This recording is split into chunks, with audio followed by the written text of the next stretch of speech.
ህይወቴን የሚቀይረው ምንድነው ካላችሁ እንደማንኛውም ሰው ትልልቅ ውሳኔዎች እንዳይመስሏችሁ። ህይወታችሁን ሊለውጡት የሚችሉት ማንንም ሳይሰማችሁ ከራሳችሁ ጋር የምታደርጓቸው ንግግሮች፣ ቆይተው የሚያሻሽሏቸው የየዕለት ውሳኔዎችና በየቀኑ የገነባችኋቸው ልማዶች ናቸው። ስለዚህ በመቀጠል የምነግራችሁን ጥቂት ነገሮች በየቀኑ ካደረጋችሁ ከቆይታ በኋላ ህይወታችሁ ሊሻሻል እንደሚችል ምንም ጥርጥር የለውም። አንደኛ ሞርኒንግ አይዴንቲቲ ሪኢንፎርስመንት ወይም የጠዋት የማንነት ግንባታ ልትሉት ትችላላችሁ።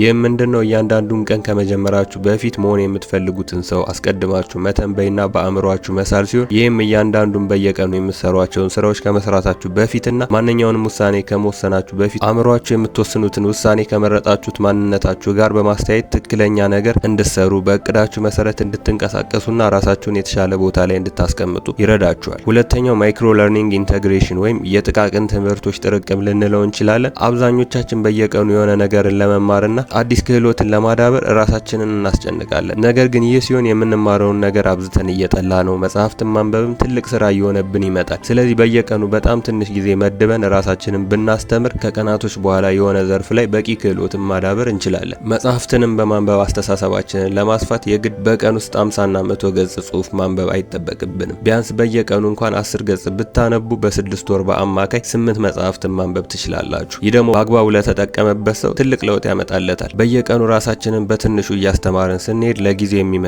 እውቀትና ማንነት ስለሚኖር ራሳችንን የተሻለ ቦታ ላይ ማስቀመጥ እንችላለን ማለት ነው። ሶስተኛው በየቀኑ ልታደርጉት የሚገባው ነገር ፊዚካል ኢነርጂ ኦፕቲማይዜሽን ወይም የአካላዊ ኃይልን መጠቀም ሲሆን የአካላዊ ኃይላችን ወይም የቦዲያችን ኢነርጂ በቀጥታ የማሰብ ችሎታችንና ስሜቶቻችን ላይ ተጽዕኖ ያሳድራል። በየቀኑ የሚኖረን ሙድም በአብዛኛው የሚወሰነው በሰውነታችን ኢነርጂ ነው። አንዳንዴ ምንም ስራ ሳንሰራም ሰውነታችን ኢነርጂ ያጣብናል። ከዛ ለምንም ነገር ተነሳሽነት አይኖረንም። ስለዚህ በቀናችን ውስጥ ትንሽም ቢሆን አካላዊ እንቅስቃሴ ልናደርግ ይገባል። ሌላው ቢቀር ስራችንንም ስንሰራ ተያያዥ እንቅስቃሴዎችን ብናደርግ ኢነርጂያችንን ክራሽ ከመሆን ይከላከልልናል። ትኩረት የማድረግ ችሎታችንን በደንብ ይጨምራል። አራተኛ ግራቲቲዩድ ፓተርን ኢንስታሌሽን ወይም ቋሚ የምስጋና ልማድ ማለት እንችላለን። በየቀኑ ስናመሰግን ወደድንም ጠላንም አእምሯችን አሉታዊ ወይም ኔጌቲቭ የሆኑ የህይወት ክፍሎችን ችላ እያለ አወንታዊ ወይም ፖዘቲቭ የሆኑት የህይወት ክፍሎቻችን ላይ ነው ትኩረት እያደረገ የሚመጣው። ስለዚህ ባለንበት ሁኔታ ስናመሰግን ጽናታችንን እየገነባን እየኖርን ባለው ህይወት እርካታን እያገኘንና ለቀጣዩ ትግል ራሳችንን ዝግጁ